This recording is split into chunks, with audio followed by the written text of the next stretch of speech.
Welcome, everybody, to our February 5th program, our Zoom show and tell. I am Sean Sheehy, director of the Movable Book Society. Delighted to be here to welcome you on a snowy, chilly Chicago night. And also here tonight is Emily Martin. Say a few words, Emily. Hi, I am Sean's co-host and the tech person on this little enterprise, and I make movable sculptural books, and I teach at the University of Iowa Center for the Book, and I'm glad to see that people are joining us. Also with us covering the socials is Isabel Uria. Do you want to say a word about yourself, Isabel? I'm Isabel. Happy Saturday, everybody. Happy Saturday. Hope everybody's keeping warm if it's cold where you are. And keeping that chat going list lively is Kyra Hicks, chat mistress. Hi, Kyra. Say a few words about yourself as well, please. Good morning, evening, and hello from Arlington, Virginia. I'm happy to be here. And I am a collector of pop-up books, and I can almost do a V-fold without mistakes. Sweet. Okay, so couple of exciting new things for us tonight. One, we're remembering to record, so there will be a recording tonight. Yay. Two, you might have noticed when you logged in that up across the top of your screen, it says that live transcription / Perrin's closed captioning has been enabled. So yay for us, yay for the world. Zoom has got it together and has made that available and free and easy. It's not perfect, but it's pretty good. So if you would like to turn on closed captioning this evening, look down there at the bottom of your screen. If you're on a desktop, if you're not on a desktop, we may have to ask someone for help, but you'll see live transcript down there. A little and you just click that and turn that on, and then you can be as distracted as I am by watching those words scroll across the bottom of the screen. Or there's the option you can have it run down the side. I was going to say, number of you who have already used it, you know. You have some options as to how it displays. So those of you who want to use it, you can figure out how to adjust it. Yeah, for sure. Please throw your name and your location in the chat. Now is great. Before you leave is good too, because we keep track of that, and we love to see where people are coming at us from, and keep a record of that. So does that get all the housekeeping taken care of? I think so.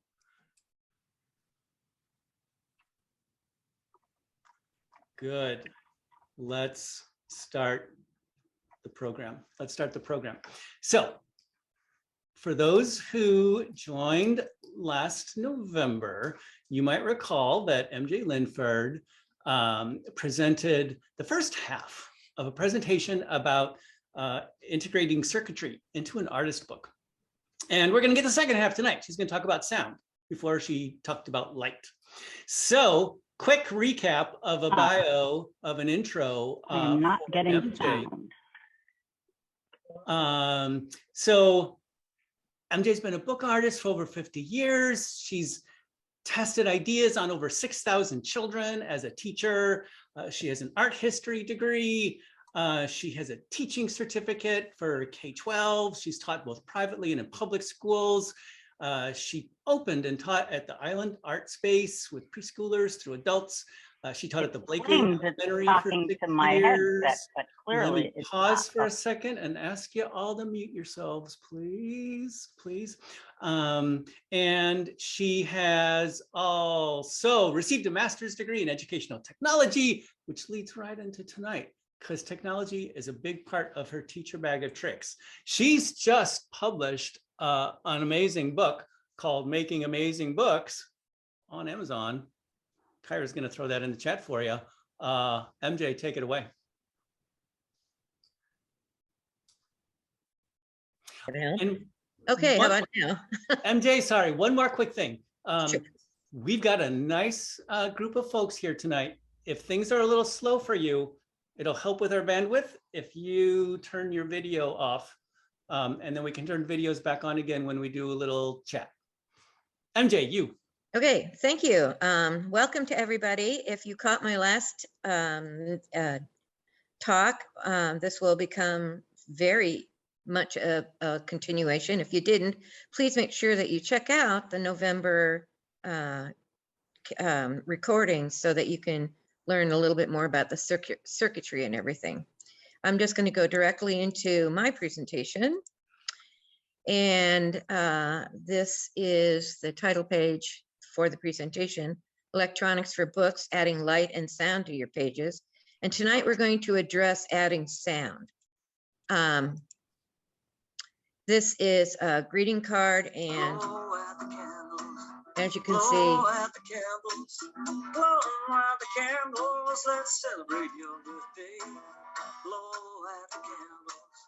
okay, stop.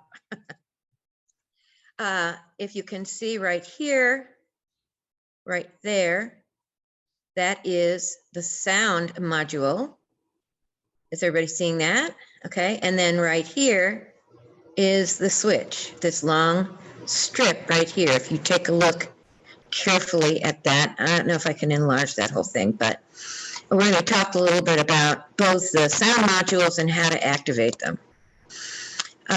Whoops. No, don't do that.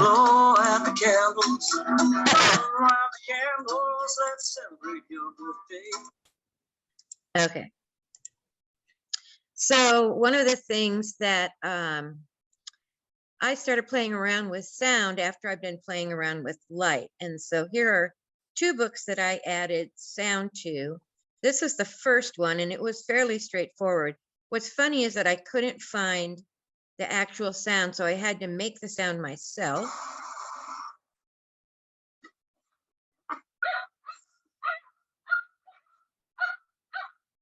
So that's actually me barking.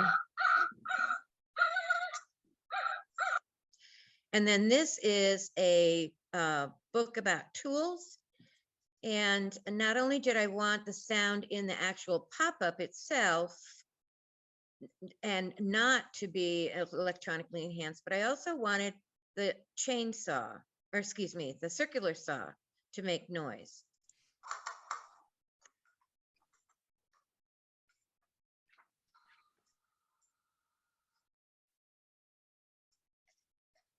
So that gives you an idea on how you might actually include the sound. Now, where do you get the sound? And that is, that was when I first started out, I was using a lot of greeting cards, these type of cards that had, you can see the sound module there. And I would go to any of the department stores, you know, the big box stores. And unfortunately, I was quite a fixture in their greeting card departments, as I would open up and play all of the greeting cards that had sound, so I could pick out whatever I wanted to have the sound be. But I was really stuck with whatever sound I was already pre-recorded. And that didn't work very well for me.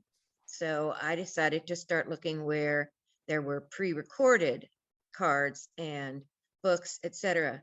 These right here, these are pre-recorded, or either pre-recorded versions of telling stories, or you could go to your own, write your own recording. And a lot of times on those, the advantage was that there were several pages that were read aloud pages that you could then record over it and record your own recording on it.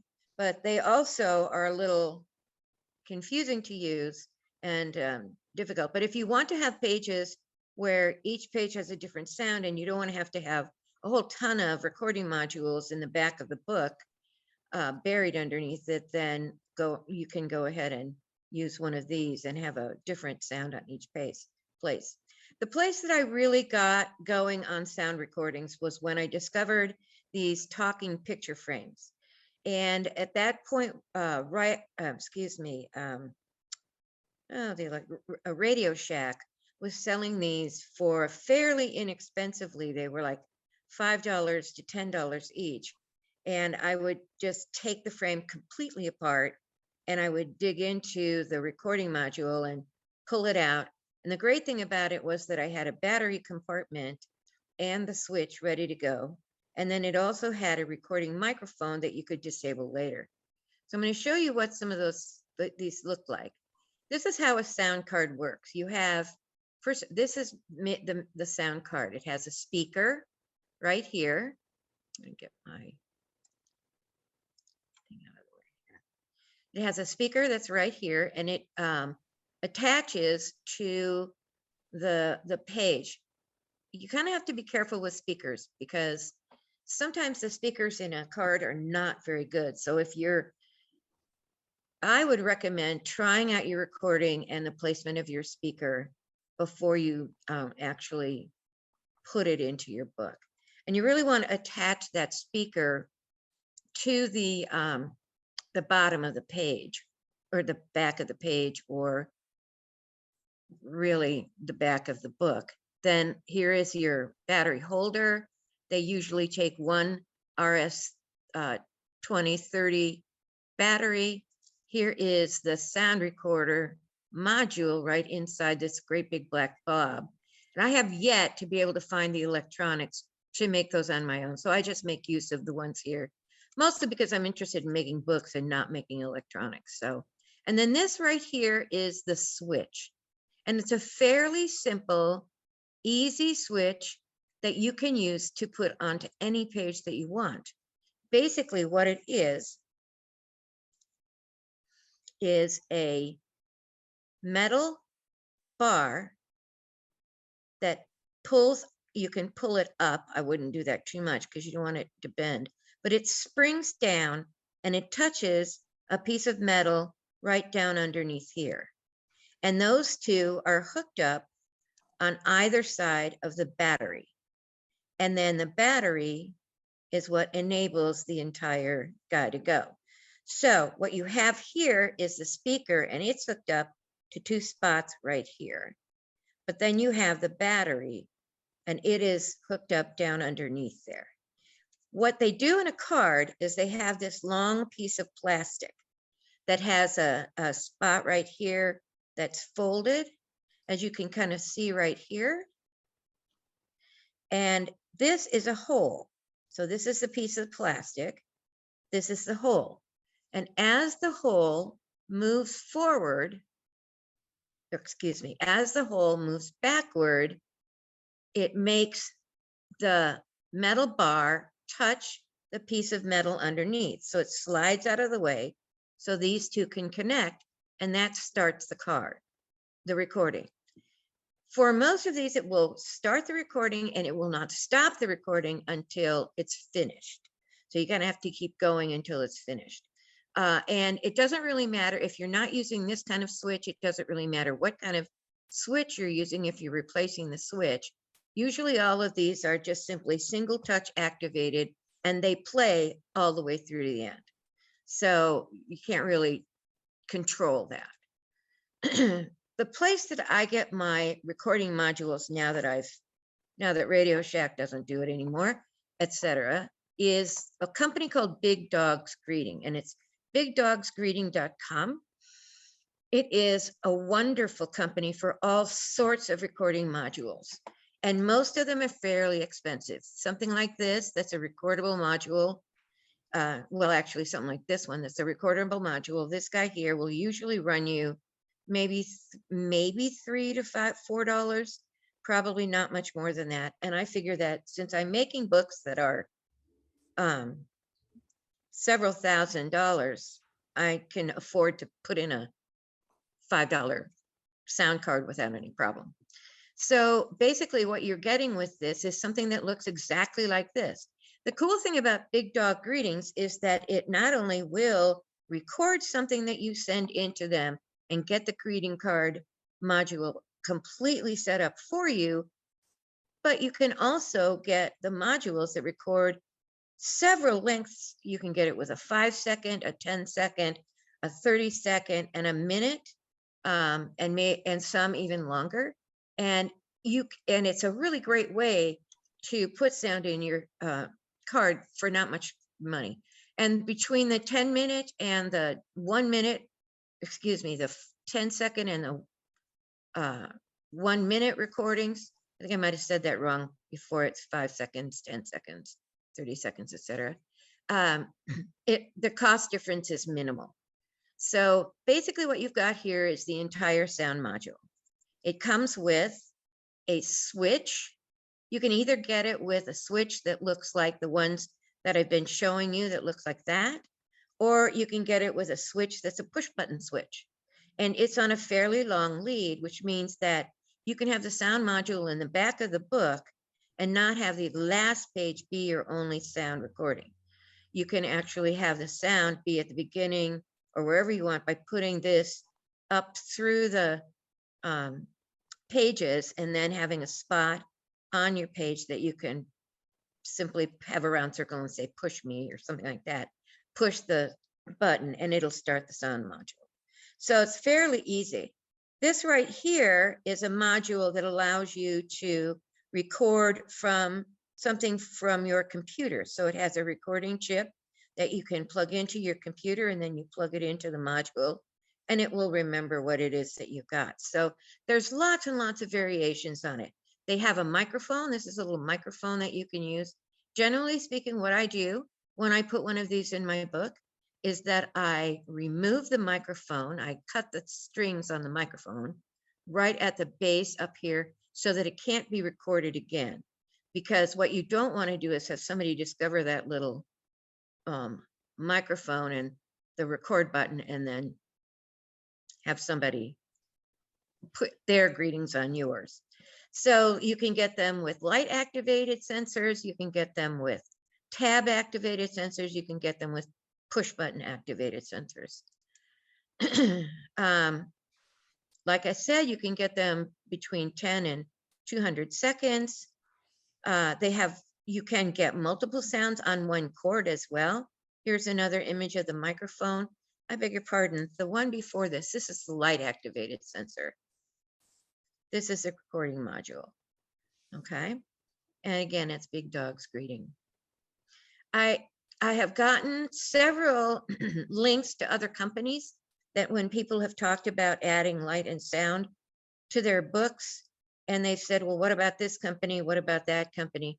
And generally speaking, the companies that I have looked at, they're more money and they're not as versatile. So until I can find something better than Big Dogs, I guess I'm a kind of a Big Dog's greetings gal. This is my last page in the presentation because it's a short one today. These are the sources that I have for the electronics.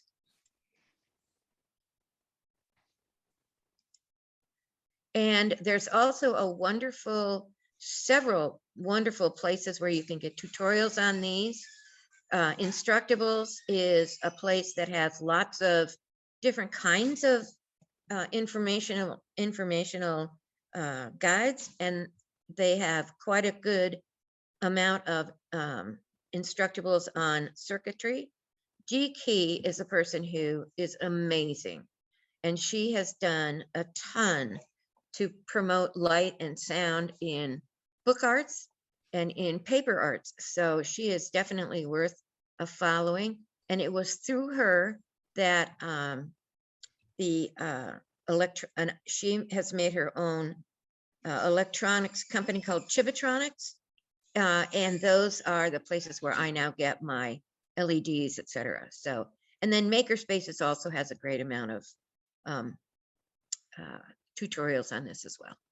So just a last little plug for my book, Making Amazing Books. It's a fun book. I enjoyed writing it. I did it with 6,000 sixth grade students at Sakai Intermediate School. I would tell them that I couldn't help them unless they came to me with their finger pointing in the book where they didn't understand. And so they did. And the reason I did that wasn't because I didn't want to teach them. Of course I did, but because I wanted to see where in the book the problems were. So finally, after those 6,000 students have gone through making every single structure in the book a million times, I now know where many of the where any of the possible problems were and have fixed them. But if you get this book and you have trouble, you can always email me and let me know so that I can make a new addendum that has better information. So that's it, Sean. I'm done. Super.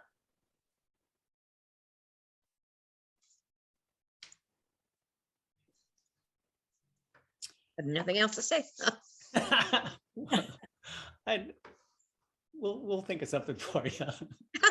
So, I want to Annette- say that Kyra has plugged in all of those links that were at the end of her of MJ's presentation. They are all in the chat. So, Wow. you know, if you were frantically scribbling things down, they're there and you can access them from the chat. So don't panic. It's all available to you. MJ, did you ever work with the young people and incorporating circuitry? Oh, yes, yes. We had a great time with that.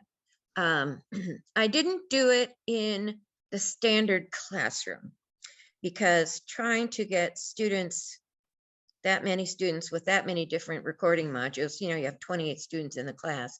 You can imagine all of them wanting to do something different in their recording and also wanting to put them someplace weird in a page, or how do you do this or how do you do that was, you know, a nightmare. I mean, if I had them all do exactly the same thing, yes, but I really didn't want to waste time, as it were, doing that sort of that part of a curriculum.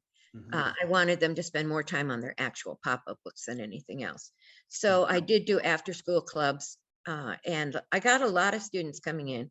And I would also work with kids during the lunch recess, which was actually supposed to be my planning time, but oh well. Right. So that I could get those kids to do it. And they were very successful at it. Especially when I discovered Big Dog. So at that point, once you found Big Dog, the students were sending in their sound files to have them recorded, or they were recording them themselves on site? They were recording them themselves on site. The ones where you can actually record off of a computer and then plug it in were a little bit more expensive. And I wanted to do it in such a way that it was the least expensive way for the kids. So I would generally order probably, 20 sound cards and recordable sound cards, and then I would just have them so that when students really wanted to add sound, they could. And they could certainly record any sound off of the computer. All they had to have was a speakers and the file and push record, and that recorded it just fine. Most of them wanted to make noises of their own, so Right. yeah, Right. and they were very good at that. Right.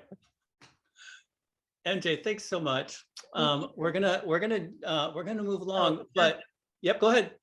Okay, my website is badgirlpress.com, and I have a section that is resources, and the PowerPoint presentation in its entirety is on that page, so you can play it on that page. It's in the last page called resources. So if you wanted to see the entire thing, that would be a good idea. And MJ likes to talk to people, so send her an email, ask her a question. Yeah. Right, and Do it. that website is in the chat, and so you can find it there too. Great. Sweet. Thanks, MJ. Thank you, Sean, for the opportunity. Yeah. Whew. We next are going to hear from Ashley Hairston Dowdy. And I even sent her an email to ask her and still blew it. Ashley is a visual storyteller. She explains personal experiences through verbal and visual language. Much of her practice deals with socioeconomic, racial, and gender-based issues, particularly those relating to cultural misconceptions and the development of personal identity. Although she's trained as a graphic designer, her artwork often crosses multiple media, including typography, illustration, writing, fiber materials, and book arts. She shares and encourages such art making as an assistant professor of art at UNLV, and through a design business and blog called Design Kettle at designkettle.com. She has work included in the Joan Flash Artist Book Collection here in Chicago and has received awards from the Caxton Club, also Chicago College of Book Arts Association, and Arian Press. Ashley is providing video for us, her presentation recorded, because she's at home taking care of her baby. So she's got things. So Emily, take it away. I will. And supposed to be full screen. So hang on. Kettle.com. Thank you and enjoy the rest of your evening. Yep, that was the end. We're going to start again. There's full screen. Looks good. I've got the Wheel of Death. Me too. It'll come.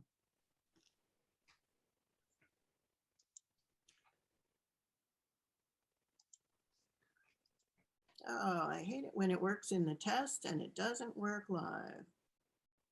So hang on, I'm just gonna refresh that and see if we can get it going.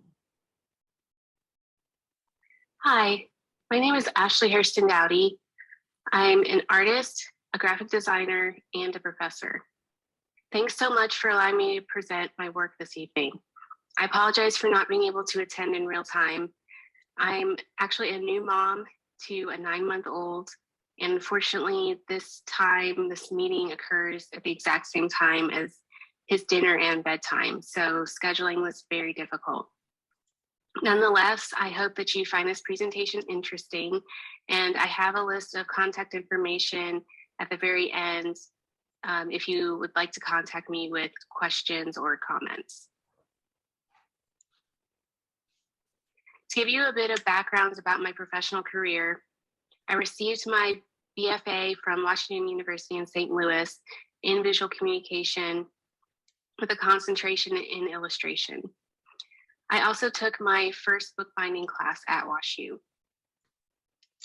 I worked in the fields for a couple years before deciding to attend grad school. I went to the School of the Art Institute of Chicago and received my MFA in 2012.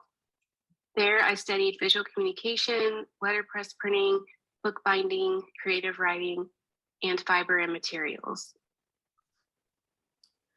For the past 4 years, I've taught graphic design at the University of Nevada, Las Vegas.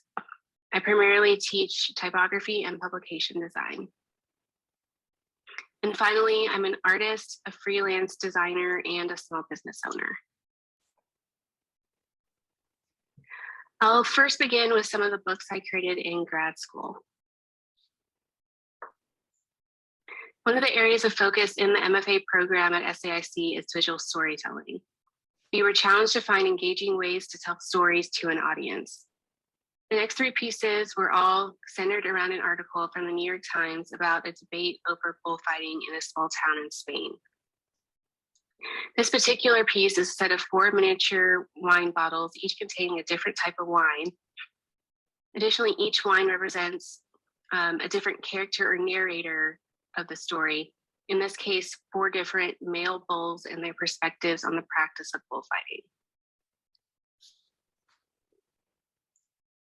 This book takes snippets from the article and combines them with photographs from Texas in the 1950s. The idea is to juxtapose issues of race and gender that persisted and unfortunately still persist in the United States with the arguments against continuing the practice of bullfighting in this town in Spain. And finally, this small book reimagines the text from the article into a confessional on the sins of bullfighting. It is meant to be read out loud as a prayer.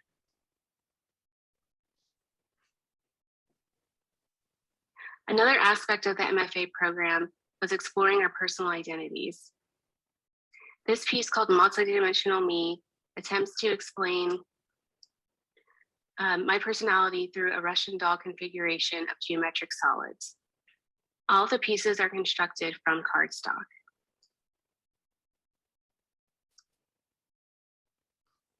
The piece includes a box that expands to show pamphlets, each containing a level of my personality. The next piece commemorates the dinners that we would have as a family growing up. It's a set of 4 books, each with a graphic representation of my parents' dinnerware, which my brother has now inherited. Each book represents a member of my family, including their favorite and least favorite foods and their contributions to our dinner conversations. This piece is a game board depicting a story that was told to me by my brother. In place of my brother and all of the people involved in the story, the characters were translated into characters of a circus, so different entertainers within the circus ring. And the players are meant to move around the piece in different ways.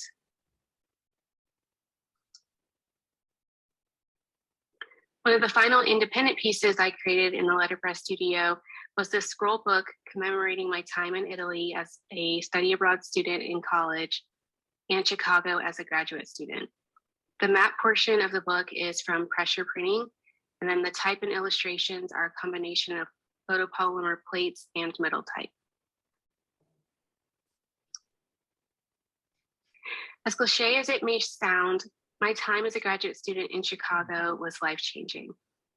During that time, I not only experimented with materials and further developed my skills in design, writing, and materials, but I also began dating my now husband, which many people in Chicago seem to have an issue with. One of the first and worst interactions with a stranger came while on a crowded bus with my now husband in Chicago. A woman, another Black American, called me a sellout bitch multiple times. And it's here that I'll add that my husband is white. At first, I experienced a range of emotions, and I didn't really know how to handle the situation in the moment.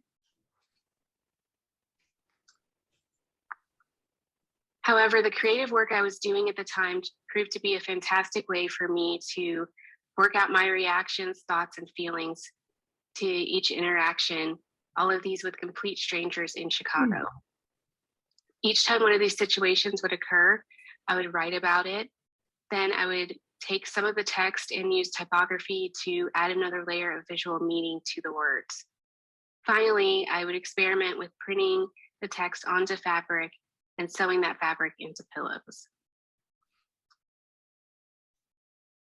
Pillows are significant to me in several ways.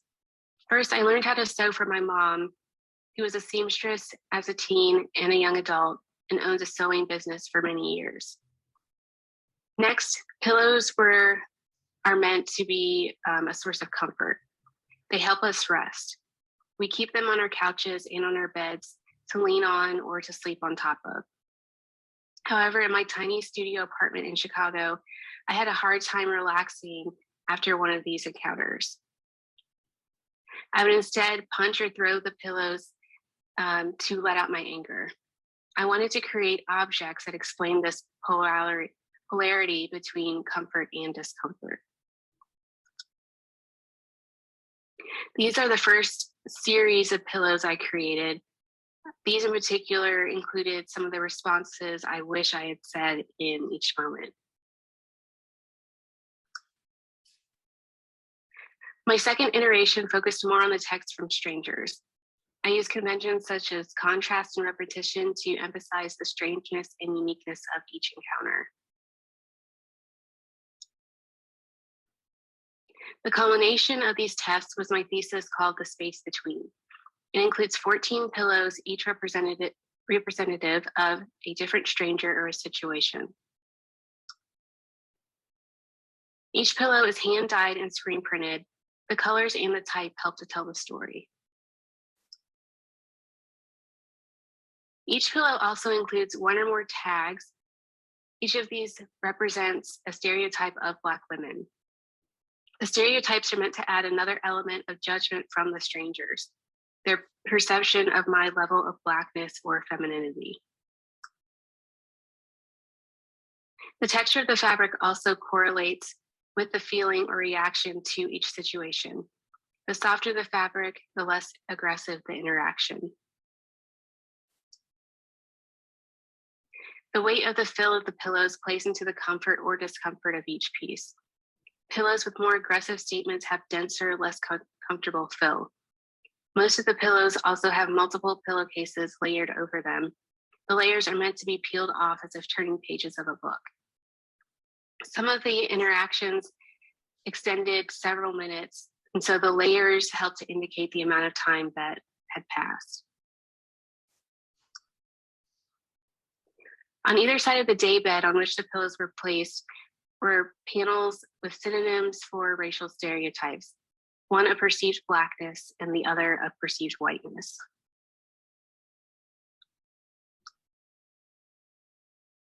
Here are some images of people touching and reading the pillows during the opening exhibition.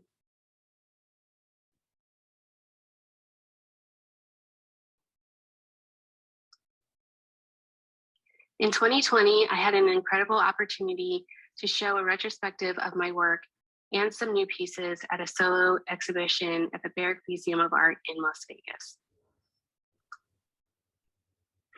The exhibition was installed in a space enclosed by 2 walls with 1 wall in the middle. The center wall included some of my creative writing on one side and diagrams of a self-analysis on the other. The pillows and icons from the space between were also included. The show included QR codes for people to scan and to read the full text of the pillowcases, since they weren't allowed to actually touch the pillows themselves.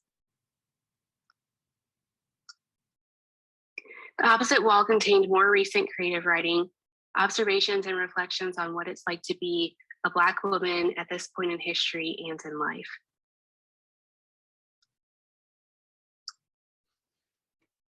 Finally, the exhibition ended on 3 of my most recent pieces, a couple of movable books regarding decisions on childbearing, and a creative writing piece in response to the murder of George Floyd and countless other innocent Black Americans. Since this talk is for the Movable Books Society, I figured I should end on 2 of the most recent books I've created. Both of these books are from a series called Procreation.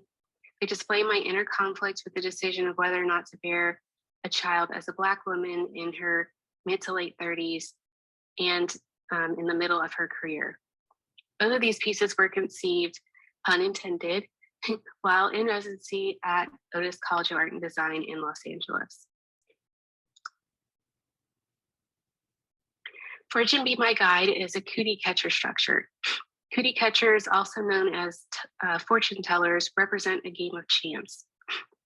In this case, I created the fortune teller as a way to help me decide the best course of action by assuming the outcomes of each decision. Each outcome has an icon to represent it. These icons were mounted on the wall of the Kept to Myself exhibition above the shelf of the fortune tellers. Next is a piece called Push and Pull, which represents my evolving thoughts, pros and cons of having a child. One of the most fun things about this piece was figuring out how to print and construct it. I made countless drafts and dummies before moving forward. The testing process also involved a lot of trial and error, but it was never a waste of time.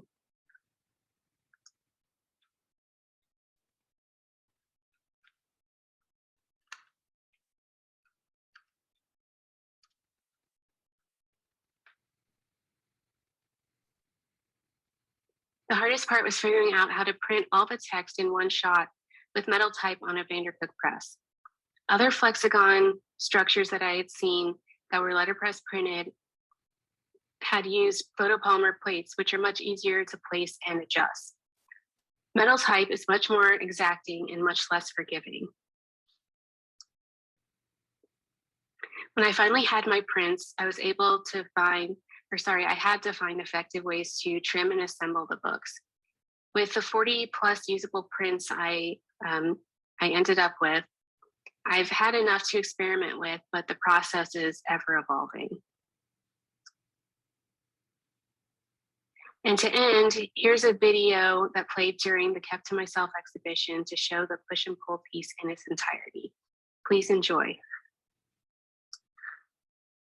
And I'm going to pause it here just for a minute to give you a tip. When we get to the actual rotating ring, the texts revolve around all four sides so that when you're looking at a face, you see multiple texts. So if you just follow one triangle all the way around, you'll read the four segments of that particular text, and she'll rotate it so you can see a lot of them. So I'll start the video again.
Thank you once again.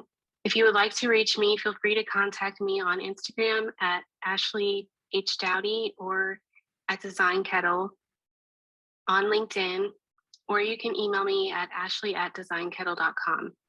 Additionally, I have a website with more images of my work at ashleyhdowdy.com, and then some blog posts at designkettle.com.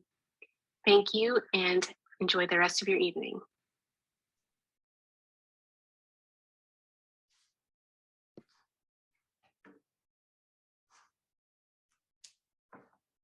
All right, Sean, we're back to you.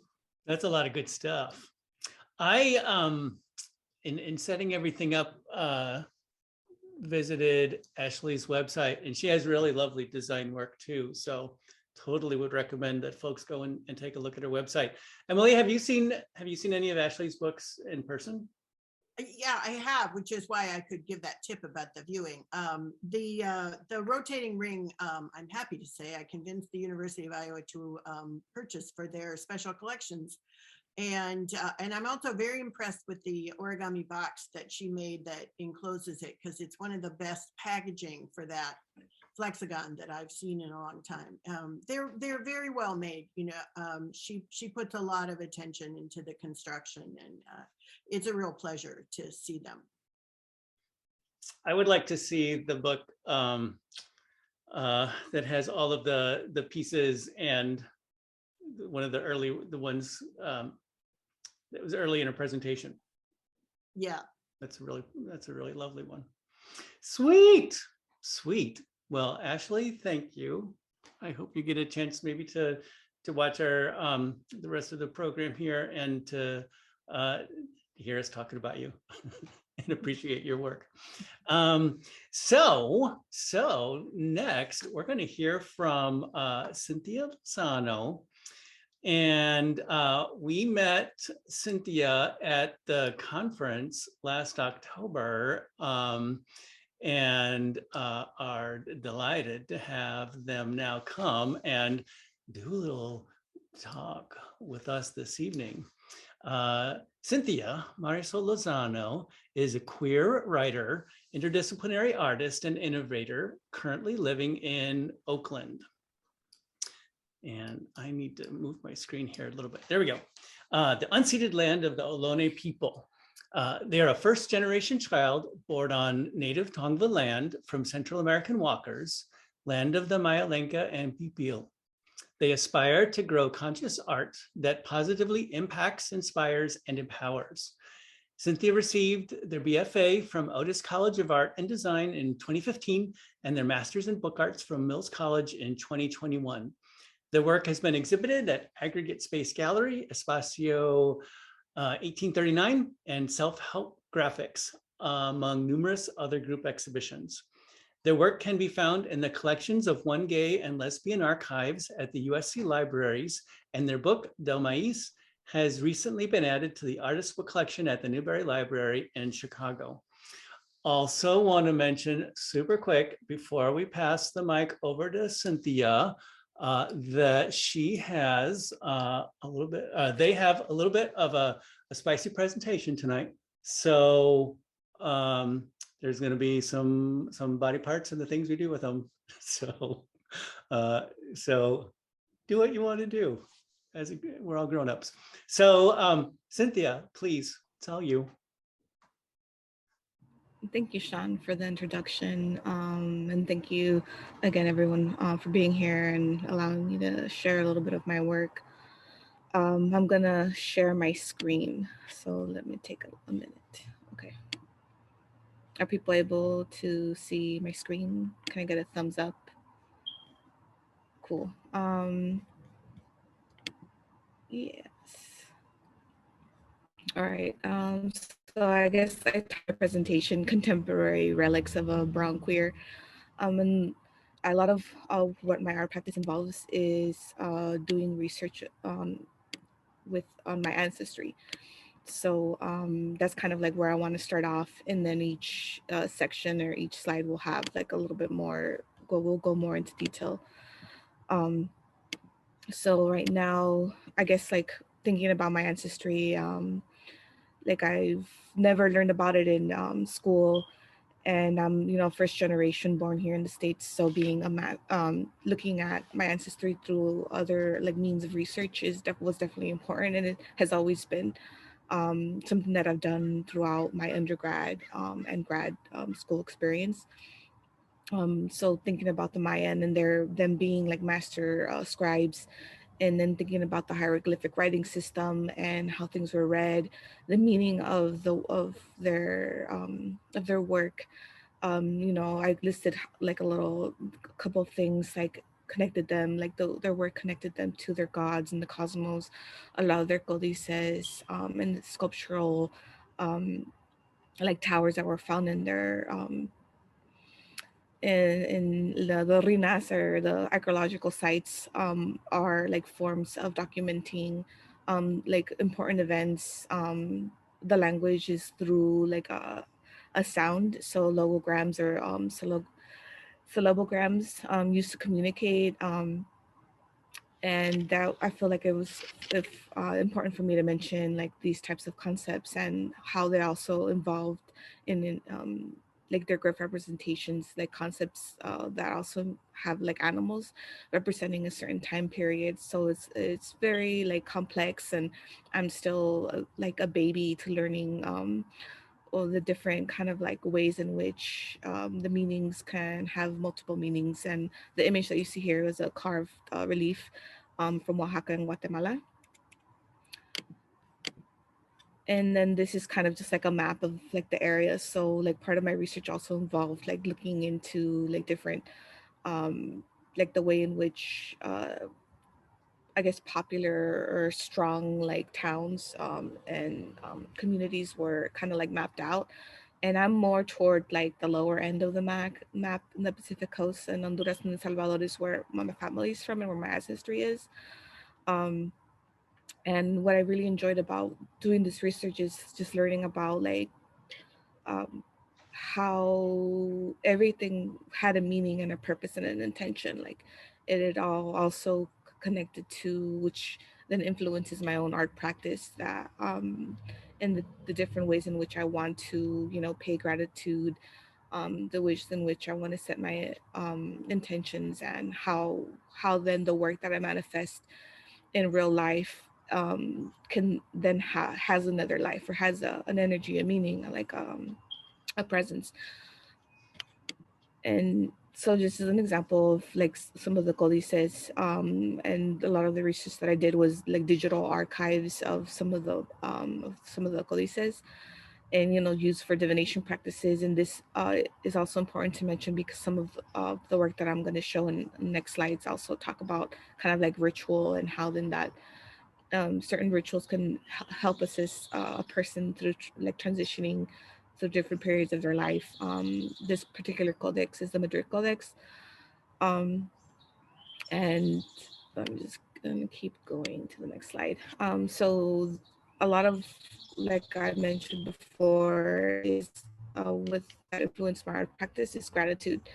So I think when thinking about my thesis exhibition, or the group thesis exhibition for Mills College, I wanted to offer something for the community. I know I didn't grow up going to galleries. That was something that kind of like happened in on a different, on other terms. So like a lot of the time the work and the art that I would see was happened outside. So guerrilla art, or like murals, you know, wheat pasting, things like that. So I wanted to offer something special to folks that lived outside of the community, or folks that maybe wouldn't necessarily recognize the gallery as an art space, or felt comfortable going in, and maybe like this being kind of like a really interesting way of approaching the space. Um, and then this is a Del Maíz piece. I'm seated on a cedar, like a redwood cookie block is what I was calling it. And then the book on the inside is a Codex style book formation that's encased inside of a ceramic corn that I made from a mold. And the paper from the book is also letterpress printed and handmade using corn husk inclusions. Through the Mayan, my research, the Mayan creation story, the corn god was the one that brought humanity into existence. And so I wanted to really focus on the meaning of that through this gratitude kind of like project or installation. And most of the work that I do is installation. I have a strong background in sculpture and working with wood and other materials. So I kind of see a little bit of my studies helping to influence those like aspects. And then another part of my work is just thinking about is curiosity. So like how then I could experiment with different materials and different content. And a lot of curiosity, I feel like, is aligned with also like the erotic, and then how the erotic is, it can be a sense of like empowerment. And this is the Volvel movable book structure that was shared with me through my instructor, my professor, Julie Chen. And this is kind of like my interpretation of wanting to kind of like experiment a little bit with the material, and then also with the content. And I'm using quotes from, like, this is a quote from Sister Outsider. It's, the erotic is a measure between the beginnings of our sense of self and the chaos of our strongest feelings. So I used a wood burning tool and had the Volvel structure cut out of like a 2-ply cedar veneer. Um, and let me play the video so you can see it a little bit. And the title of the piece is Erotic Ka'a, which meaning one.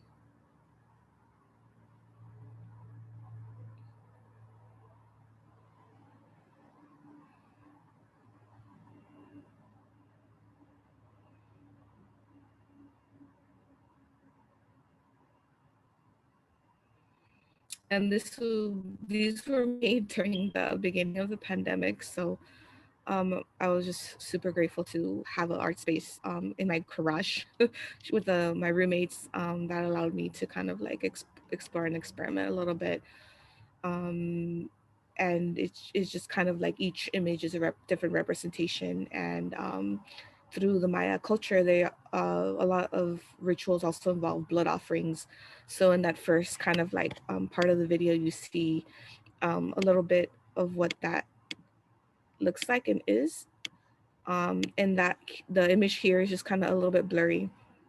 So it's kind of like this, the corn or that is connecting then to like the cycles of life. And then the hummingbirds, from my own understanding, through like elders, conversations with elders and other friends, is kind of like significant that the hummingbirds are ways that like spirit is connecting like your ancestors to you.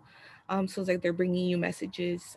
So that's like one reason why I wanted to incorporate this particular like image and element to the work. So I could say that like a lot of the work that I do is like very methodical. So thinking about how certain materials are then influencing or enhancing the content and the intention of the work that I create.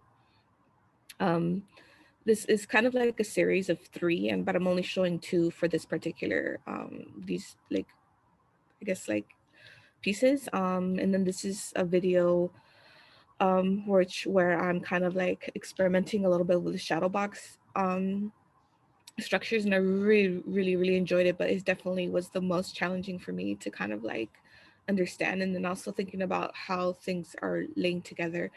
And then I'm also really enjoy kind of like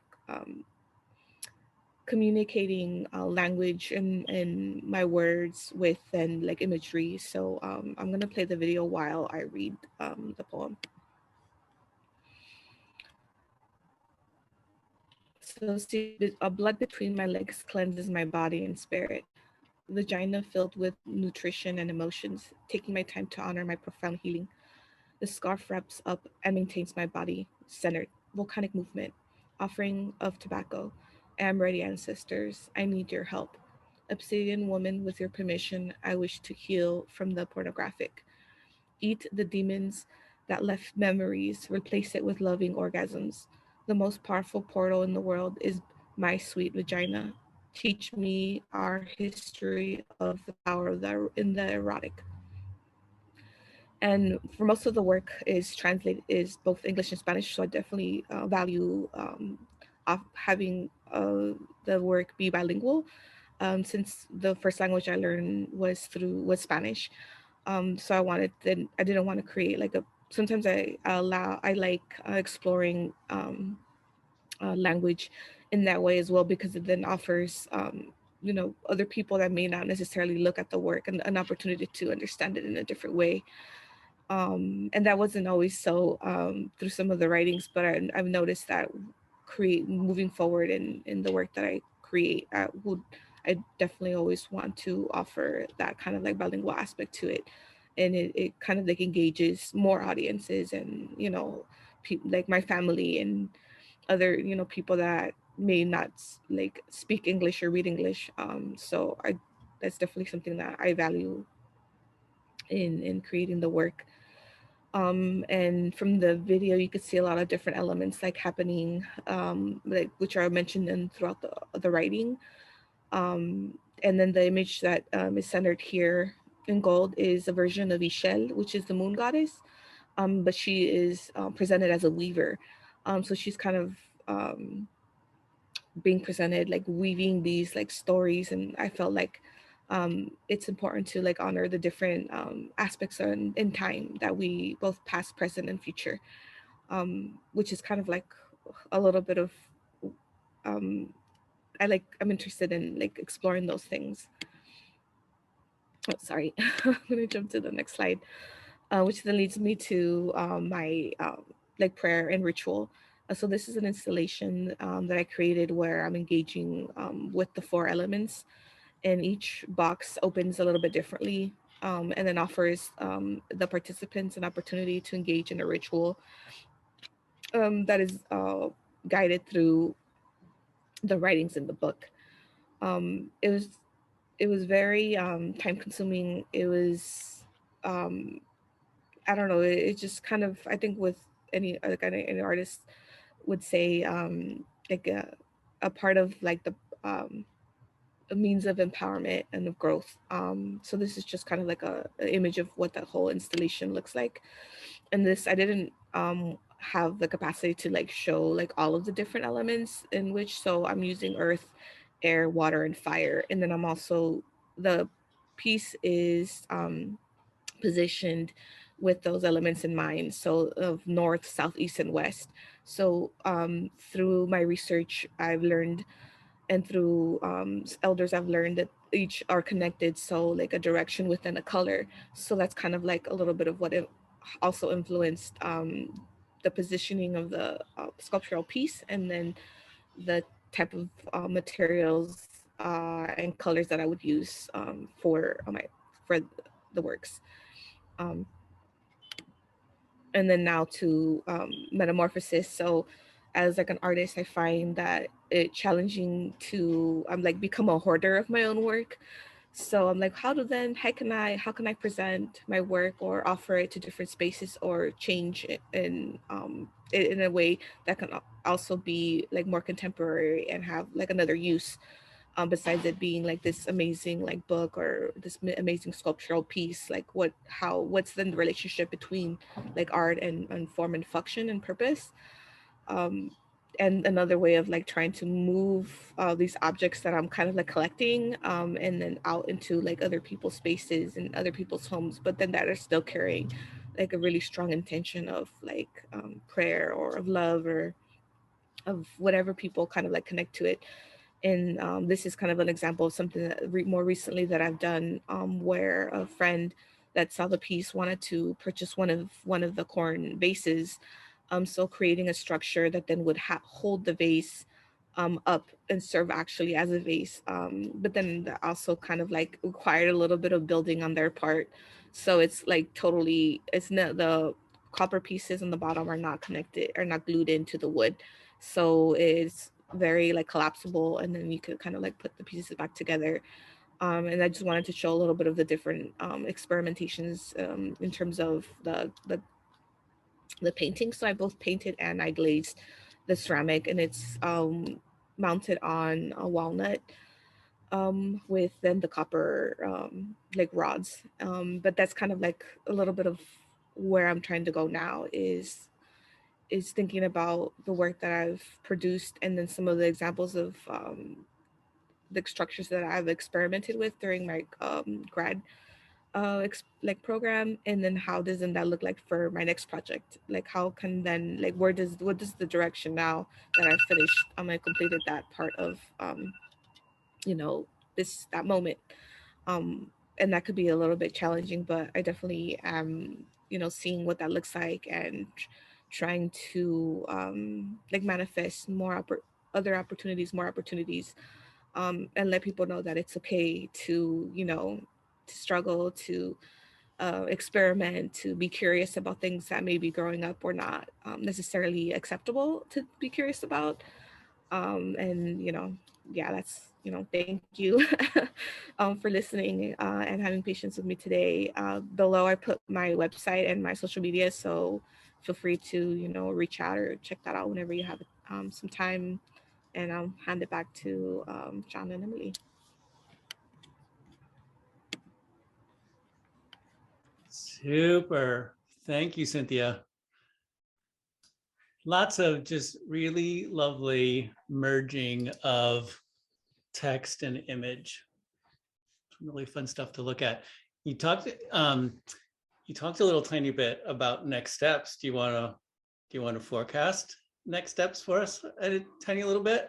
I mean, I've been applying to some grants to kind of like find more funding for the work, for like my next steps, and that it's hit or miss. Some you get, some you don't get some. So and I think I really want to continue to explore just movable structures in general, because I feel they're so playful and inventive. And after attending the conference, I felt so inspired by all of the artists and all of the work. And I'm just like, I haven't actually, I'm such a Capricorn. I need to map out like what this, what this looks like and create a vision board. And, so that's kind of like where my next step is creating a vision board to see like what topics and looking through some of the structures that I've experimented with and like how then my new next topic can then talk about those things. But I mean, that's not very specific, but That's okay. You don't have answers to your be super question. specific. Yeah. There are a couple of questions in the chat. MJ Linford wants to know if you braided the rug that was under your installation and that you showed, and I don't know if you did or not. No, I didn't. I've created a rug in the past before with that method. My capacity was just like not there to try to make it. I found it on Let Go or my Nextdoor app where someone was giving it away for free. So just washed it and, put it in the installation, and that's actually living in my studio now. So Nice. Perfect. I have a question about the first book, and I'm not the erotico, and I don't know how to pronounce that second word, the OOX with the, how do you say that? I think I say it like oaks, but I could also be saying it incorrectly. So I Well, think the fact that you're wanting to try, I think is good. okay, so the erotica oaks book, when you open that up, is it making a little tunnel book structure when it pulls open? Okay, Yes, what it I is. thought. Yeah, I found that one really intriguing because it's always nice to see how different people get parts of the book to open up when the viewer is kind of going through things. And Yeah, I was actually using the Moby Dick book as reference for like the structures. It was like having my little tape measure out and like seeing where the tabs are, like really investigating the book to kind of like recreate the structure. And even then I still had some like technical, issues with the final piece that you can't really see through the video, but right. Yeah. Well, that's definitely a practice kind of thing. So yeah, great. You've got a lot of compliments in the chat, I'd like to say. Yeah. People, oh, thank you, people are everyone. very curious to see what's next. So stay in touch. And Sean, we'll go back to you. Super, right. Yeah, thank you, Cynthia. So much good stuff. So much good stuff.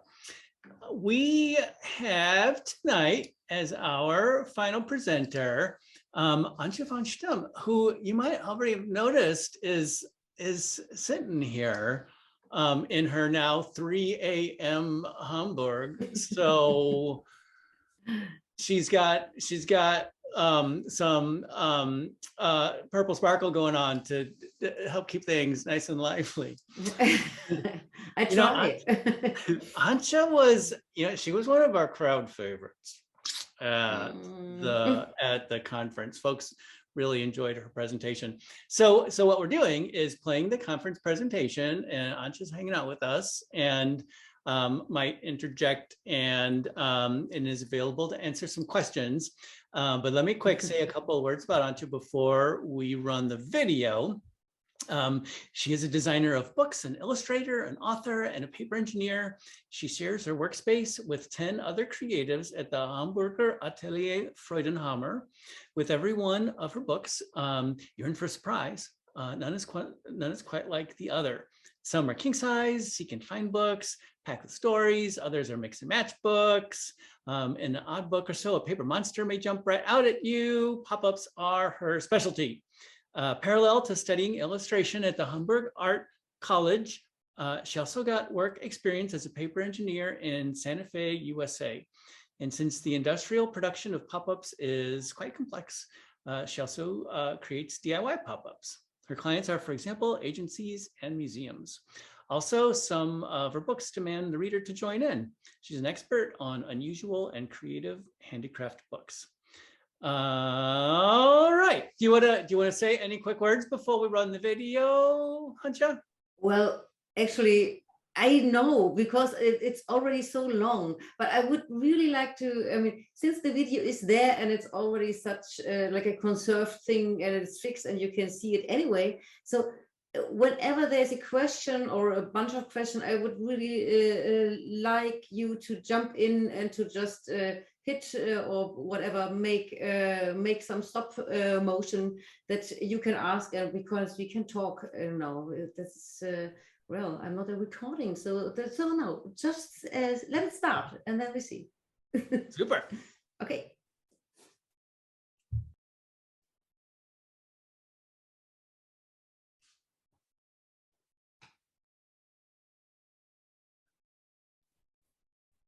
And parallel to studying illustration at the Hamburg Art College, she learned paper engineering at White Heat in Santa Fe.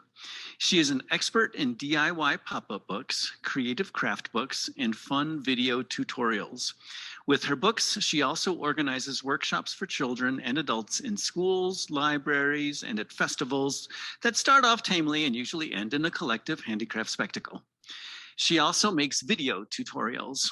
Regularly, films of her two hands are shown on the Sendung mit der Maus, a well-known German children TV format. In all, she has already published 17 very different books and has drawn a lot of illustrations and covers. Let's welcome Antje. Hey, Antje. This is Antje from Stem from Hamburg, Germany here. And yeah, it's late evening, or in the middle of the evening here in Hamburg. And I'm very, very glad that at least digitally, I can be with you at the Denver Movable Book Society conference. I would have been so I would have been loved to be there in real. 2 years earlier, we had it all planned out to come with a little group from German paper enthusiasts to Denver.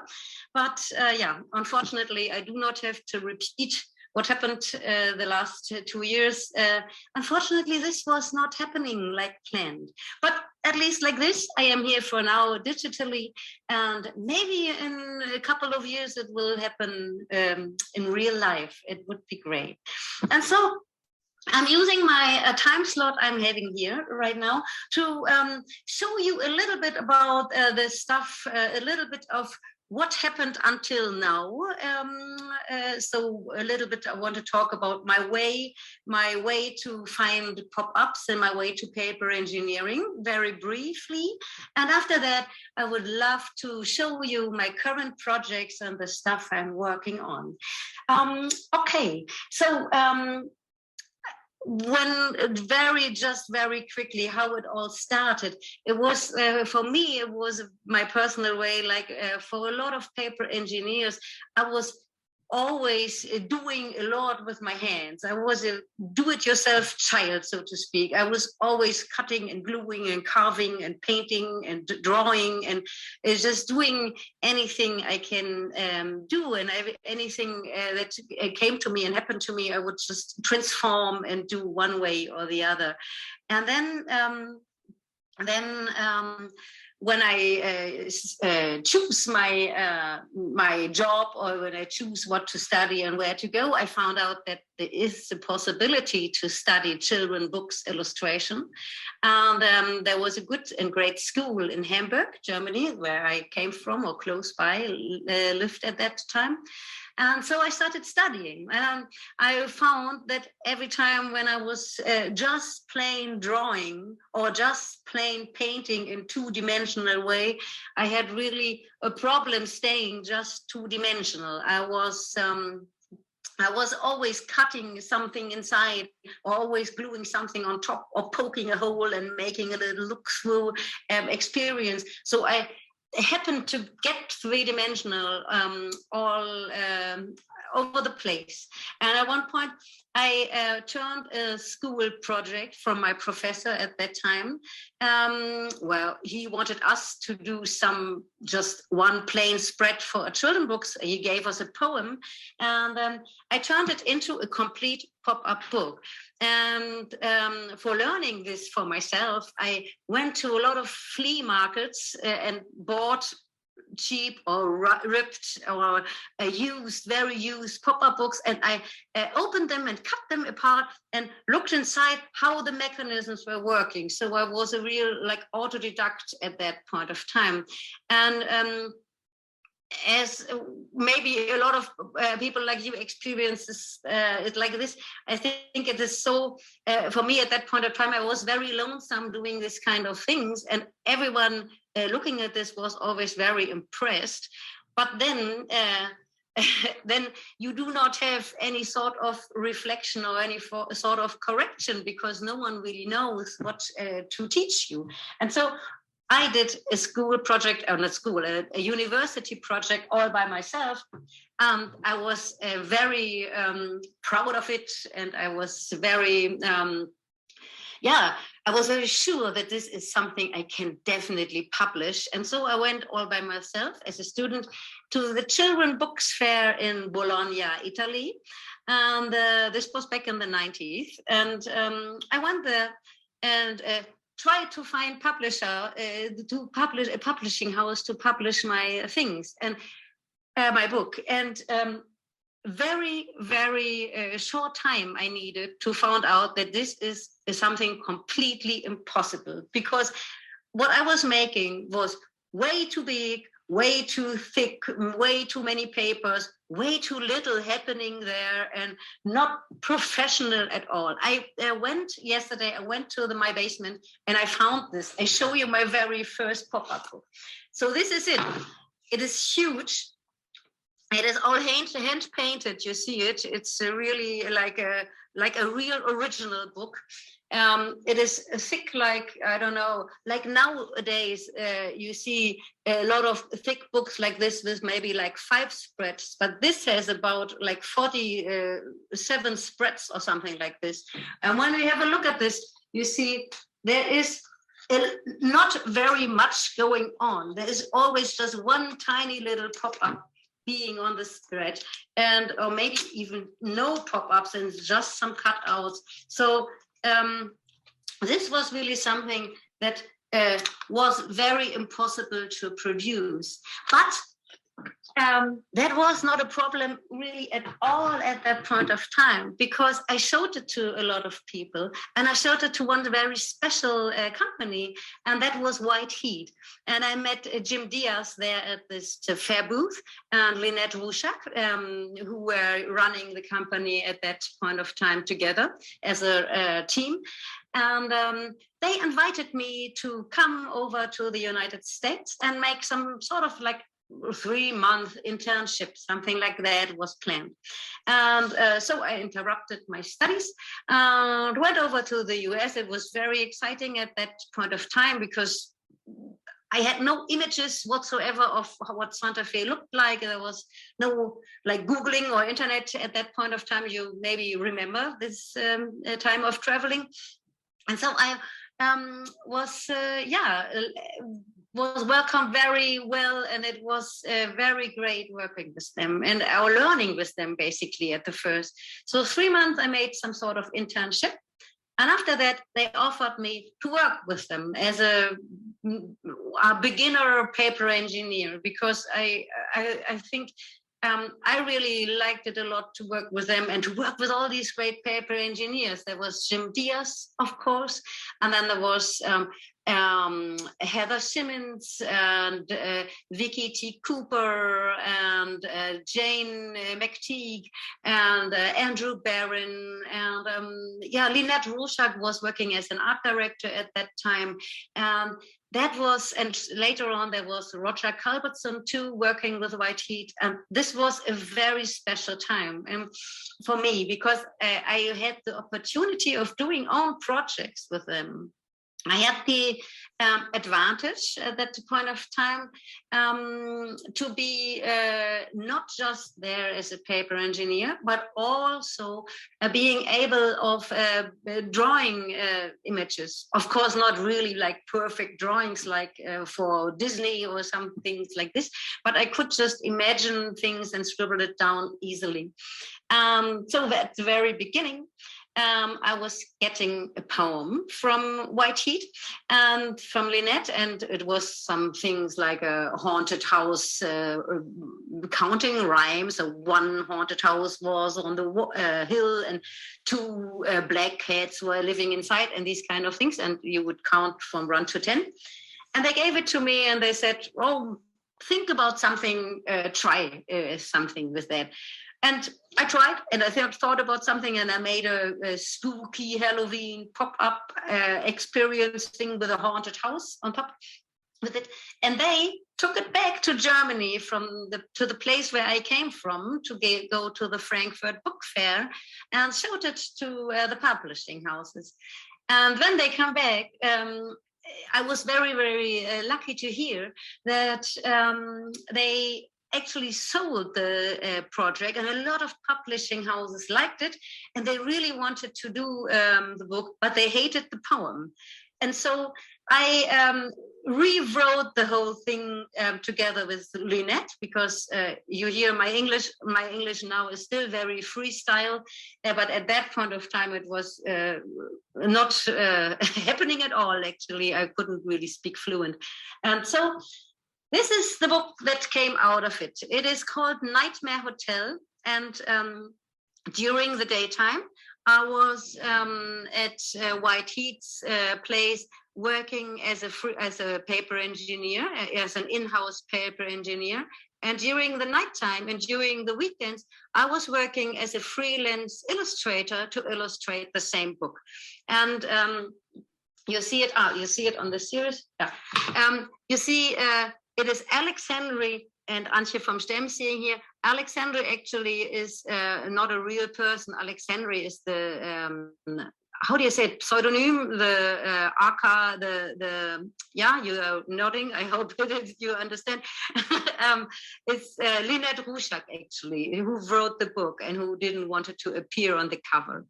And so if you open it, I show you like this. It is really like a haunted house experience. So there are a lot of things happening here. For example, here you have a little safe. You can open and look inside what's happening in the safe. And it's hidden, of course. And you can read the menus and the VIP card and the special events for the day. And if you see it here, you get into your bedroom, and it's still some cleaning going on in the bedroom, where you can just help the cleaning woman clean a little bit. But your bed is already freshly made. And if you see this, already with a special guest inside.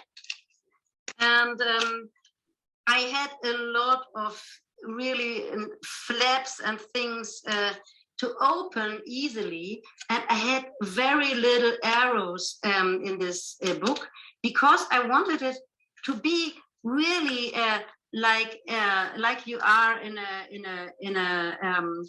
house you do not know, that you find maybe after like 1 year of owning the book, that you still find maybe a tiny little flap you can open and you haven't seen before. So this is, yeah, the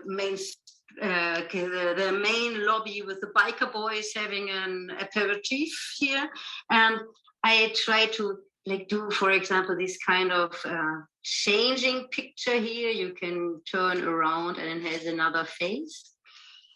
And then the vampire is looking for all the guests and getting them together, and the guest book, of course, too.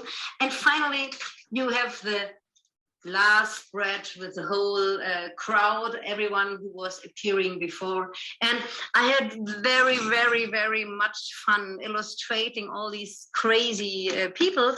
And I had so much fun that I illustrated all the bags too, because as a child, I liked it so much when books were having not just like the same image mirror to the backside, or just like a plain color. So I tried to put as many little hints and hidden things inside. Yeah, this book sold very well, actually. And We planned a series for that. It's a Nightmare Cafe, and it's the same size and the same. It's not the same. They are not always the same people, but some people from the first book are appearing in the second book too. And I just flip through this book and show you some of the mechanisms we are using here. And it's still, this is not a really completely fancy mechanism books, but I try to introduce some new things and still having the idea of really being able to look inside all the cabinets and all the pots and everything that is cooking here can be looked at. And yeah, so this was the idea of this book. And even in the bathroom, where you see this very hairy lady, for example, you can see her face in the mirror when you look inside this. And of course, you need maybe not to go to the toilet just before the table is ready for you, and then you can have a look inside. So I try to hide as many little things as possible. And yeah, finally you get into this restaurant, and then you get a very, very crazy bill to pay first, and then you get this great sandwich, who is what is served to you. And of course, you're not alone. The band is playing here on top. And yeah, so this is the Nightmare Cafe and the Nightmare Hotel, which was published by, packaged by White Heat and published in the US and in Japan and France and later on in Germany too. And they had several print runs, and it was very great. And I did other projects too, of course, for White Heat, just as a paper engineer. I worked on several projects together with the crew from White Heat, and I learned a lot from them. It was very nice. And I still was a student at that point of time. And this was a problem for my status in the US, because I had no real working visa. I just had a student visa. So it was complicated. They wanted to hire me longer, but it was complicated because I had not finished my studies yet, and I was not a diploma person. And so I decided to go back to Germany and just make my diploma. And at that point of time, I already published 2 books, and first they weren't published in Germany, which was crazy because in Germany, I was still a student. In other places, I was already an author and a paper engineer. So I try to get as practical solutions for this situation as possible. And I met a publishing house in Germany who said, oh, if you want to make a diploma and you want to make a book with this, we would love to work together with you and publish this diploma book. But we do not do any pop-ups. This was, unfortunately, it was in Hamburg, a publishing house from Hamburg that is called Rowohlt. And they published just paperbacks, and so no real hardcover backs normally, and no special books at all. But it was a great opportunity to being able to do something with the diploma. And I thought a lot about this problem, what to do. I really wanted badly to make a pop-up book, but of course I wanted to make it real too. And then I came up with this first do-it-yourself idea. If I cannot afford something to be produced professionally, and at that point of time it was completely not thinkable for German publishing houses to do that themselves, then I thought maybe it would be good to just get the works done by the children. And so I wrote and illustrated and created this book. It's called in German Fräulein Pop and Mrs. Up. And Fräulein Pop, you see, it's the little lady over here, and Mrs. Up, it's a long lady just making things like a bow around her. And in this story, this was a good thing too. When I worked with this house, I could really write a whole story. This was not just like 5 spreads. It was like 124 spreads or something like this. And so the story, I show you very quick. I made this main character being a paper figure, convincing the scissor to cut her out. And then when the scissor is in the story is cutting her out, then you cut her out yourself. You can tear the spread, it's perforated, and then you glue her inside again. And let me have a look. There she is. And this is Fräulein Pop getting out of the book. And then she can do all the adventures in the paper world together with her long friend, Mrs. Up. And so the whole story plays in the paper world. And yeah, that was a good start for me, because my diploma won a nice prize in Germany, the German Literature Prize. And this is very, it gets very much attention, this kind of prize thing. And I was very honored to getting this prize for the idea. And actually, yeah, this was a good start for me at that point of time. And it led to a lot of different projects. I do not just pop-up books, I make a lot of different books. Sometimes they are picture books, sometimes do-it-yourself books, sometimes they're science books, sometimes they're having a story. So they are always different. But what I'm doing all the time is I'm not just making books. With my books or around the books I was making, I was creating some sort of workshop and to show it to, or lectures, activity lectures, to show it to children, and to work together with children on these kind of topics.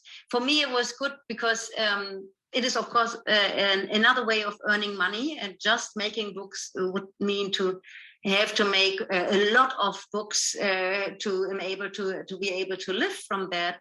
And making workshops in the meantime, I can just having a second income, and this is easier for me to handle. And so at one point, it started shifting for me, or I thought maybe I should do it differently, not just make a book and after that create a workshop with that, but maybe think about the workshop I really, really want to give and create a book for being invited to a workshop like this. The book I was doing it like this is called, here you see it, the Pop-Up Werkstatt für Kinder. This is the German edition, and I'm very, very, very happy that this year, actually, it came out in English and in Spanish. So it's called the Pop-Up Workshop for Kids. And it is really what it says. It is not a pop-up book at all. You flip through it, nothing is happening, but it shows children how to do pop-ups themselves. And you see it here. There are a lot of, I always explain things with little tiny images, and I'm starting very, very basic. And then I show you with screen sharing. I have something prepared for you.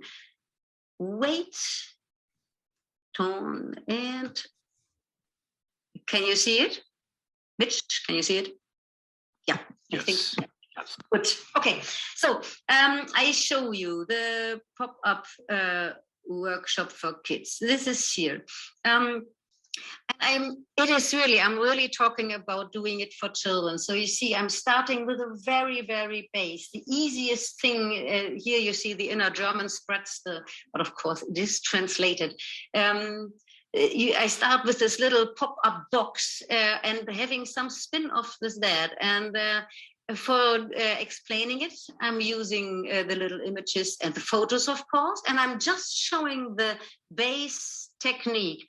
what I'm doing then is showing some decorations and some usage or some models, some artwork from children to just give the children the impression of what they can actually do with it themselves. And I'm starting very easy with the easiest techniques, and then I'm getting more complicated, and some things are like copy things you can download. Also, you can make more complicated stuff, and sometimes I'm explaining how to really construct a mechanism. And yeah, it is basic, but it explains a lot, and it explains a lot not just with words and with pictures, but I made for the 8 basic mechanisms I'm explaining. I made little movies. And now I would love to show you one of these little, very short little tutorials. And now, Mitch, it would be your time to turn down my volume a little bit, that you can all still be alive after this presentation. So these are the movies. Mitch, I hope you heard me.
So now it would be the time to turn up the volume again. Can you still hear me or hear me again?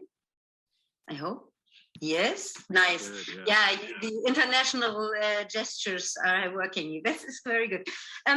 So this was a very, for me, a very important book, because I made a lot of workshops with it. And it is addressing children, of course, but it is addressing to people who work with children. And so a lot of teachers are using it, a lot of people in kindergartens or with free groups, a lot of artists are using it with their stuff. And even with the German version, people would internationally work it, because you work with that, because you see the hand figures I was doing. I do the movies myself, but I'm working together with people who make the sound for me. But they are mumbling, just the sort of international mumbling, so you can understand it without really speaking. And it was very great to work with children who are not able to speak German so well. So we have a lot of refugees. I worked a lot with refugee groups that came to Germany. It was great because children who cannot talk so well German, but they have capabilities that they were able to do something with that. So I did with thousands, I think, of children. I did already workshops. So the next book I want to show you just one quick project I'm working on right now, because this is the step further. I did a lot of workshops with children with this kind of pop-up workshop, and this is something I was able to do. I was thinking about a long time. I was wanting to do a long time ago, but I never found time because there was always so much happening and so much workshops, for example, happening.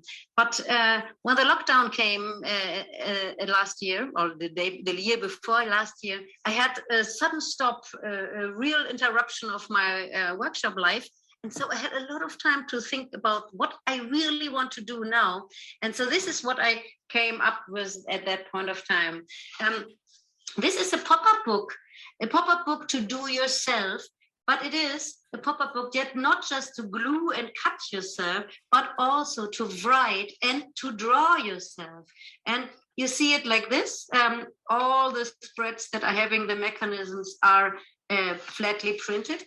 And the artwork, I have a Blanco version here. The artwork is very in the background. So I just painted an empty drew an empty landscape, and I just have some sentences that are showing that are the beginning of the beginning of a. No, I'm having some words that are the beginning of a sentence. This is what I wanted to say. And all the spreads, one after the other, do some sort of hero's journey. So you have the hero, and he lives in some sort of house here on the hill. And then he's doing something always. And then something unexpectedly is happening. And if you fill it in, for example, it could look like this. You have the hero, and the hero is, well, for example, a piece of pizza. And the piece of pizza is living, of course, in an oven on top of the hill. And the piece of pizza main hobby is getting fit and getting itself in form. Or you have a little monster, for example, that lives in a sort of designer house, and then you see how the story went, and this is then something unexpectedly is happening, and then the hero will have to react, but something really worse is happening after that, and then the turning and changing point in the story is happening, and finally you have the showdown. And with that, and now I'm showing very quickly you I have to reactivate my screen sharing. And with that, I did a lot of workshops, and I explain it too with some little movies, but this is not the interesting part with that. The interesting part really for the workshop is the children can all really think everything by themselves. And I'm just giving hints, and I'm giving ideas, and I'm trying to inspire the children with that. And when I'm making workshops with these books, we are always trying to find the heroes together and just collecting ideas together. And I try to show the children that really everything could be a hero. It can be really, really simple. And actually, it works very well. And you see a lot of, I already did a lot of workshops with this. And also I get a lot of pictures from children doing the books completely by themselves or in classes. And they are all getting so creative within this frame I was setting. And yeah, so these are a few impressions of my workshops. I try not to show too many children. And I did a lot of digital workshops too, which worked amazingly great, I thought, during the lockdown. We did a lot of stuff, and I do a lot of workshops with adults and with teachers, and showing them how to do something like this with their own children groups. And yeah, have some fun together and being creative together and being able to enable children to unlock their creativity. And yeah, I think this will be about it. Getting back to my screen shared stop. So maybe I talk too much, or maybe you have some questions. I was thinking that maybe here we would take questions from you all rather than show. You can watch the rest of that on later. But I figure since we have Antje and we have all of you, that we should go to new questions. And I have not been looking at the chat because I was trying to keep my screen quiet. And so Folks have been engaging with the video for sure. There was not much slot. I understand. And all of Antje's contact info is dropped in there, so you can take a look at that. And of course, there's admiration for your gloves, Antje. They're just they're so thank sweet. you. I'm having a collection already. I'm having like about I think 10 different pairs of characters that are for different books. That's great. That's great. I teach workshops too, Antje, and I put stuff out into the world, like I show folks a structure and maybe an idea of what to do with the structure, and it's always just so much fun when someone sends me a photo back and shows me what they did that was unique, that sort of uses that structure that I taught. Can you tell a story of something that came back to you that just really knocked your socks off? Actually, really the last, especially the last project, this Puppet Yourself little thing,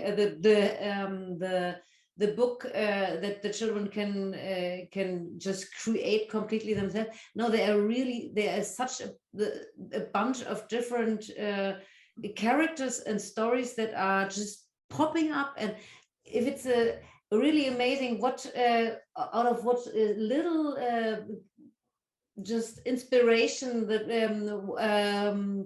such big stories will appear. And for example, I was working in one class, and there were a lot of children who were not so well fit. I don't know if fit is not a good word, but they were not so really good in school, and it was not the best part of town, and it was really it was a hard work for a lot of them, but they really got into writing. And what was nice is that they got in, because some of them really, some of the children were really not used to do such a big and concentrate on such a big project, but they collaborated with each other. And so some of them just without me even telling them, they would just like do the work together. And so one character from the one book would appear as a healer or as a magician in the other book, and vice versa. So and this kind of collaboration is really great to see that that the sparkle is really growing. This is nice. This is nice. Yeah, for sure. Can you say some words about how, again, I'm kind of comparing your experiences there with our experiences here, and how the whole crowdfunded publishing is really kind of getting some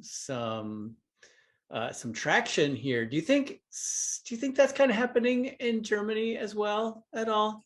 Crowdfunding? Yeah. Yeah, it is a lot. I think a lot of people do start their projects with crowdfunding things and crowdfunding communities. And the good thing about this, I think, once you already have a crowd together to fund it, you already have such a big spreadment of attention. And so if there are like, I don't know, 100 people already funding you, or 200 or whatever, they will spread the word that you published something. I never did this. So I did this Pop It Yourself book. It was not a crowdfunded book, but it was getting a, is it called grant? If you get some money from some sort of, so I got a grant for trying some experiments, and so I applied for that, and so I funded it with this. But I think crowdfunding is a nice. I think it's a lot of work, but so is everything else. Right. Right. And if you've got a great idea that you want to get out in the world, just do it. Yeah, just do it. And you see, I think if the idea just grows, and if the idea reacts with people and or reflects on someone, and you see it very easily. I think if you don't just doesn't make it with your idea, you save a lot of work too. Right. So yeah, I think so. Well, I'm gonna give folks just another moment or two to process, and we're on the later side of here, and obviously we're on the later side for you. It's becoming the I'm over side. The point, I think. But Antje, thanks so much for joining us tonight. Yeah, thank you a lot for asking me again. I really appreciate it, and I think that's the good point of this whole era we are living in, that we actually be much easier and lighter to connect internationally. This is something I really appreciate. Yeah, we need to get Zoom to integrate a translator function, and then we'll be golden. Then, of course, that would be nice. Well, not too long, probably. And when will be the next conference anyway? So now that is it in 2 years, or how often do you do it? Next year, 2023. Next year. All right. We do every 2 years. Yeah. Good. Yeah. Sweet. All right. I'm going to share just a few more words before we say goodbye tonight. Just forecasting a little bit. Our next event is May 7th. And of course, keep your eye on our website on the Zoom event page for details. We are thinking about doing something a little different. And we're in a little bit of a transition time with the society, a number of things going on, especially kind of wiggling in and out of pandemic stuff, and our Zoom event here. And we're very curious to hear what people are thinking. And so we're planning in May to have sort of a town hall event. And we're welcoming folks to come with questions and with ideas. I'm imagining any of you who are Parks and Rec fans out there, something that is as quirky and lovely as Amy Poehler standing in a group of Indiana residents and fielding town hall questions. That's what I'm expecting, friends. Something colorful and fun, but also real questions, real concerns, real interests. And then Emily and I were chatting about this, and we think we might layer on another make and take, because it's been a while since we've done that, and that will be a fun thing to do too. All right, Emily. Yeah. Final words. I just want to say there was a question in the chat about the location of the conference site. It has not yet been announced, but will be hopefully soon. But it's going to be in the fall of 2023. So that is the only detail we're talking about right now yet. we don't have the specific day, or the location, but it will happen. And so stay tuned for, we'll announce it with plenty of time for you to plan to get there. Absolutely. Absolutely. And I do think that we'll just wrap up tonight, given that we're almost at the 2-hour mark. So that's our usual. Send each other emails, socialize among yourselves. Send us a word. Okay. Thank you all for coming. Thanks, Kyra. Thanks, Isabel. Thanks, Ancha. Thanks, MJ. Thank you. Thanks, Ashley. Thanks, Bye. Cynthia. Thank you. Good night, John Boy. Yeah.